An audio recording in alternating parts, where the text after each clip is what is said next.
So how has all of this history shaped racism today, and how has anthropology played a role? Before we jump into this video, we will be talking about some troubling and potentially harmful topics. If you need to stop the video at any point in time, please do so. Well, a quick recap from part one, we know some extremely racist people and scientists wanted to classify and rank different kinds of humans.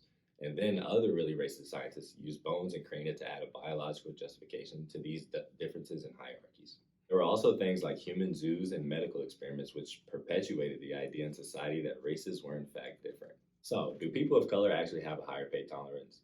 This may be a myth you have heard throughout your life, but is in fact not true. Pain tolerance refers to the level of discomfort or pain a person can experience before seeking relief or experiencing distress. So when exactly was this idea being discovered? The study of pain tolerance dates back to ancient Greece and Egypt, who used spiritual and supernatural remedies to understand tolerance. Pain tolerance does differ on individual levels and is influenced by physiology, psychology, genetics, and culture. However, there is no difference among racial lines. Drawing back to Samuel Morton's cranial experiments, the long-held thought was that Africans and African Americans did not have the same intellectual capacity to process pain as white people did, therefore justifying scientific experiments such as what occurred in Tuskegee and with Henrietta Lacks. Although this notion is not credible, there are still many people who believe there is a difference in pain tolerance between races.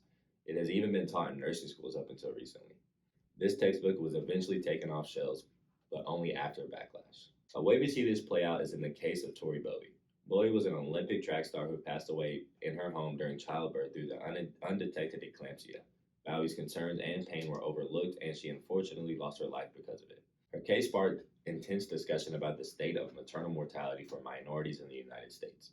To put into context, current rates of maternal mortality for African American women are 4 times that of white non-Hispanic women.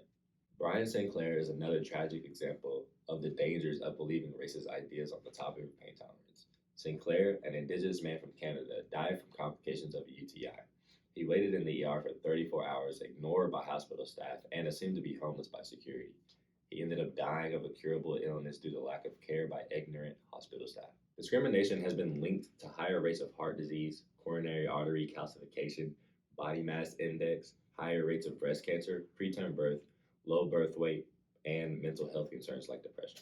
African Americans and white people overall have the same rates of heart disease. However, African Americans are much more likely to die from it. According to a 2009 paper by Gravely et al., cardiovascular disease accounts for the largest share of African American versus white difference in mortality at 34%.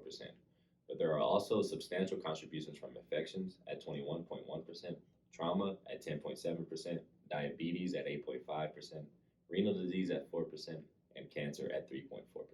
Some may say this means there's a biological basis to race, which is liable to be misconstrued.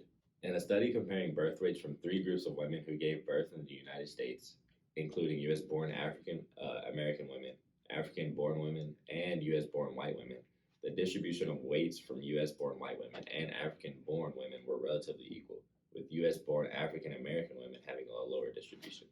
This highlights the cultural emphasis that racism has on the ever-changing field of biology.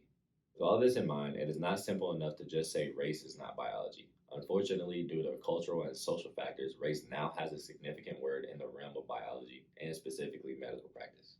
Factors like education attainability, housing quality, poverty rate, and other environmental factors all play a role in receiving quality healthcare. Thus, it is vital to ensure anthropologists understand the cause and effect relationship of race and biology and its medical consequences.